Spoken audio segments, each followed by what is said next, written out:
drive through that field was he put on a good show. He's Dude's exciting. That dude's bad He fast. is exciting to watch. He is a racer like you wouldn't Now believe. I got to tell these guys, and next time I see him, I'm just gonna call him by some other name, because when talking with their crew, I said, "Who's in the 23 tonight?"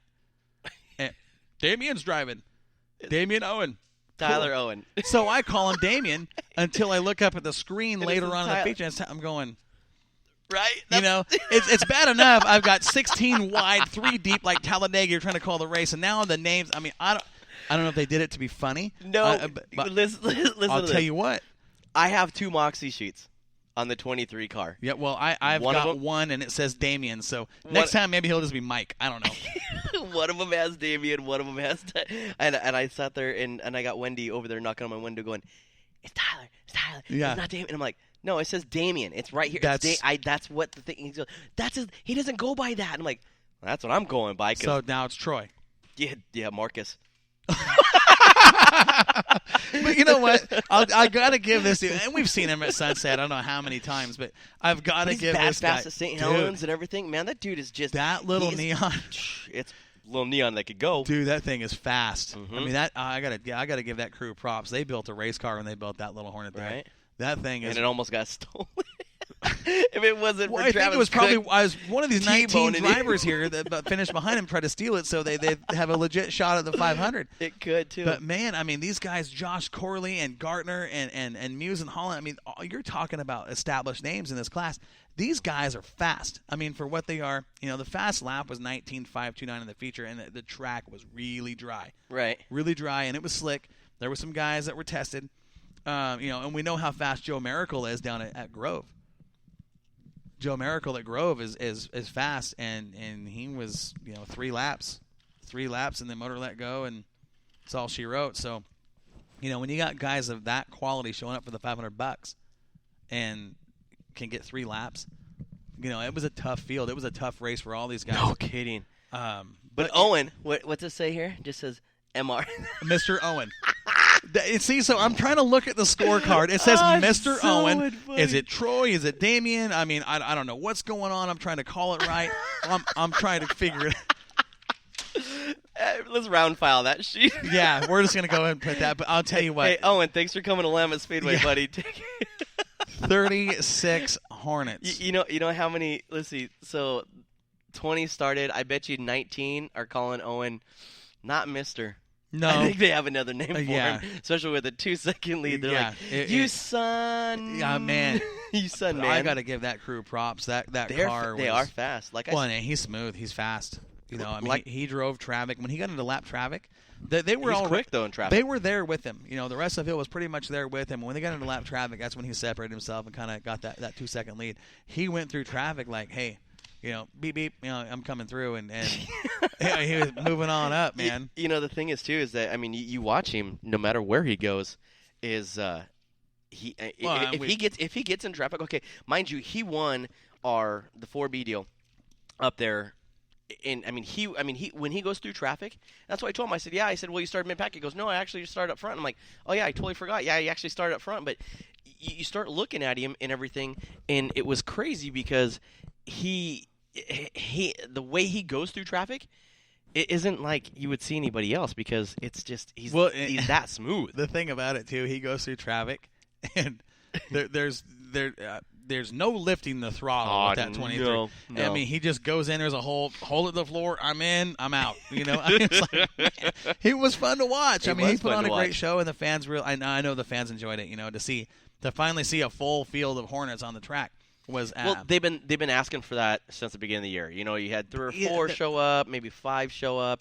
You know, and it was kind of like, oh, what do we do to bring more excitement? One to the fans to say, hey, look, hey, this that's is the something. thing. That's you the know, thing. And I think this was a good deal for them. I think the problem with that whole deal, and we've kind of talked about this off air a couple times during the season. I think the whole problem with the Hornet class at Willamette Speedway, the track is so big. Huge. Well, I mean, you're talking, 19-second laps? Yeah, 19-second laps. But here's the thing: those cars are so even. Uh-huh. They're so evenly. I mean, you can't do a whole lot to these cars, and you don't have anything much bigger than a 2.2. Mm-hmm. You know, so to to really get those cars racing is hard, especially when you only have 8, because the racing is good for 2 or 3 laps. Then everybody kind of settles in, Right. and then you got to hope for someone to get squirrely for a pass. And they don't, because it is that big. Well, and they're front-wheel drive, so they're pulling themselves through the corners. It's hard when you only have a limited field of like 8 cars to really put on an exciting show for the crowd. Right. So now for the crowd to see a big field like that at Willamette Speedway, to see these guys out there 3-4 wide, slicing and dicing, it was actually, it was entertaining. And I know the people that stuck around for the feature liked it. We did run these cars last. Did you guys qualify 3 cars at a time? We did. You have to. You have to. You just, when you got that many, you're up against the clock, and you have to. But it was a good thing to see for the fans to actually see what Hornet Racing is all about. That being said, if I'm going to go anywhere, Cottage Grove and Sunset, when it comes to the Hornets, you guys have got it.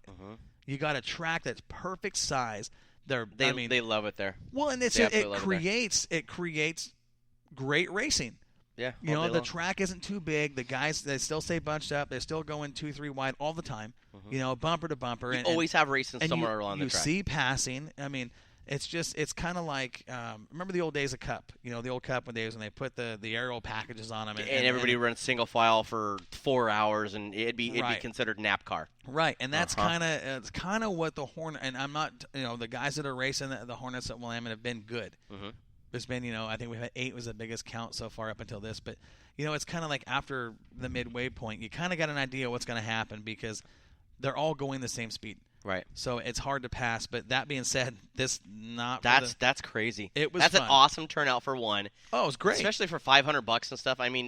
It's just the prestige to go down there and run at Willamette Speedway, where a lot of these guys don't because they run the short tracks, Cottage Grove, Medford, all that in Southern Oregon, then up Willamette Speedway or Sunset. It's just the privilege to go down there and run in 30 some odd cars. The thing about that too, man. what you're saying is, Willamette Speedway, it's got the prestige. It's a beautiful facility. Everybody Beautiful knows it's the fastest big track in the Pacific Northwest. It's an awesome racetrack. I think that's probably part of the problem for the Hornet cars too. Is it is so fast. It's rough on equipment. Oh yeah. Those guys are wound up for so long, and you don't have to brake. Well, I was talking to Doug Pirtle, who actually has 4 cars that takes out all the time at St. Helens. And a couple of his drivers were like, "Hey, man, we're going to go down there." And he's like, "Well," he says, "I remember I'm the car owner. It's just going to tear up my equipment. I'm not going to go down there and then." And that's a legitimate argument. when you're wound up like that, that's a big, fast, nasty track. And I think as a driver, and you and I have kind of talked about this. We've kind of got some similar ideas about as a driver, whether it's in the karts or whatever. Right. Those short tracks are just, as a driver, they're fun. Oh, they're you're fun in as a hell. crowd. You're racing. And there's none of that single file follow leader stuff. Right. You're racing and banging doors, and it's dirt track racing. That's the coolest. Where you guys at Sunset and Cottage Grove to the south of us have the advantage, and that's why the Hornet class I think is so high at both those tracks. Oh, absolutely. And we have a hard time drawing them at Willamette. It's just because the size of the track goes against it. And it might just take time, too. I don't doubt that. I think eventually you guys will say, "Hey, wait a second, I kind of like that speed." Right. Speed versus racing. It's. Could you imagine? Catch-22. Could you imagine 40 of those guys out there? You could do it At one time? Oh yeah, absolutely. You could do it. But as an announcer, I wouldn't do it. no. That's where I was going. Come on, Yeah. 40 cars out there. No, I'll take the top half. You take the bottom half, and we'll just we'll just split it. Yeah. You're crazy. How many monitors do we have to run? Oh man. I don't think the transponder machine. I don't think it. I think it burn up. Man, I'm gonna move into street You know, stocks. the thing too is I was looking. Again, our call-in line, our Crocker's car call-in lines. God, say that one time fast. Crocker's Cars call-in line. Yeah, good looking out. 360-910-6008. You can text that number too if you guys want to call in. Texting would be easier, so we can sit there and say, yeah, call in now, don't call in now. That's our deal. MoxieMedia2016 @gmail. If you guys have something you guys want to talk about and you want to talk about it later, don't want to talk about next week's show, we got some awesome things coming up for next week's show and everything else too. Corey has talked to a very, very interesting lady from California. We'll get into that at the end of the show. We will. We're live right now on Spreaker. You can sit there and text us. live texting there and everything. Asked us some questions. But let's go into your next class. Yeah, let's go to street stocks. 24 street stocks. Good field. God, love that, man. Good field. I mean, the street stocks, and we've talked about it. Dude, the street stocks are, I mean, I don't think you can find a more entertaining class of cars, anywhere. I mean, and we've got some fast street stocks. I mean, Willamette, because, it's so big. Absolutely. Fast qualifier of the night. Little Jody Tanner, not number 36. Yeah.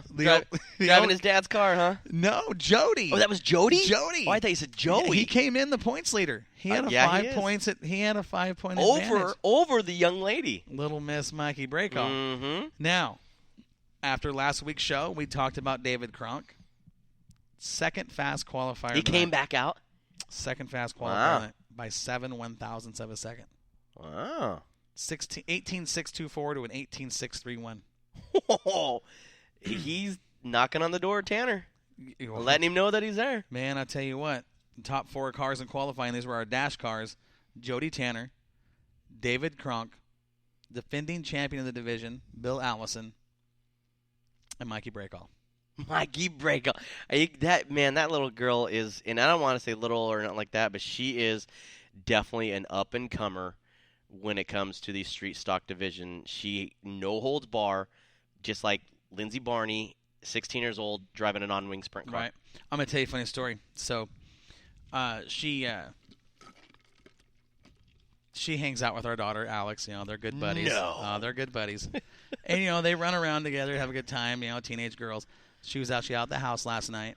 We were talking, and Did you guys play that mouth thing again? No. That was so funny. We're going to do that pretty soon. We'll get the whole Moxie crew together. Yeah, so, we do. So we, had her out there, and I thought, well, I'm going to call her dad just to make, how these teenagers can be. Uh-huh. So I said, I'm going to call Tony and make sure he knows Mikey's out here, because I don't, I want to make sure we're on the up and up here. So sent Tony a message, hey, buddy, Mikey's out here. She's hanging with Alex. They're good to go. She wants to stay the night, whatever, They hang out down in Alex's little apartment down there. You've seen it. So No, I haven't. No, I haven't. My wife's listened. I have not seen it. You've seen the house. I've seen the house. You've been to the house. Because it just sounded bad. It's like you seen it. I'm like, nope. Trish, it's okay. No. So she's out there, and I had a phone conversation with Tony, her dad, and I said, hey, Tony, I said, he's so funny. I said, your daughter's running pretty good. I said, she's pretty fast. She's up there in points. He says, yeah, I know. He knows where I'm going, right, Tony? He knows where I'm going. I said, she's actually she's in the hunt for the championship, Tony. And he goes, yeah, I know. I'm thinking Tony, he's excited. But he's going, I know where you're going with this, Corey. And I said, I guess somebody in the family's got to race for a championship, right? Oh, Tony says, yeah, I guess. Not a lot. Wow. And Breakoff, he's quick on the. He's quick, yeah. So, I could see him at the other end holding the phone, going. Yeah, I can just see him looking at the phone, going. It was funny, but so yeah. Tony, if you're listening, we know you are. You're doing good, man. You're doing great. doing good. You're doing. For a rookie driver in a modified. You're doing all right, buddy. You can't complain. Yeah, I mean. You bend the back of the car up, we got to cut it off and replace it. Well, he's not a Mikey Breakoff. Well, no. Mikey races championships. Well, Tony, I love you, buddy. Jesus Christ. We're gonna get hate mail. Yeah, that's enough. Tony's gonna beat us up. Thank God he's down at your track. So, I'm gonna hear about it. So those were our dash cars. We had Tanner, Kronk, Allison, and Breakoff on the dash. We can have Tony come up to Sunset. We have Tony on the show. You might have Tony on the show. No, I don't want to get all 4 of these cars finished less than a half second apart in the dash. Who do you think won that dash? Now, okay, Allison, he popped a motor in qualifying after making the dash. He really? Yeah, he popped a motor in qualifying. So who then got transferred in the dash? Lauren Cruzy in the 31. Oh. That little Nova. You're putting me on the spot. So you got Cruzy, you got Kronk, Cruzy, Tanner, and Breakoff on the dash. Oh God, let's say Kronk. Bingo. Are you serious? Second time in the car, and the old dude wins the dash. Yeah. I'll tell you what. I talked to him. That's a gold sticker for Yeah, me. dude, talking to him the dash, I said, when you ran that old Camaro out here, I said, watching the setup on that Camaro and what you've got going on.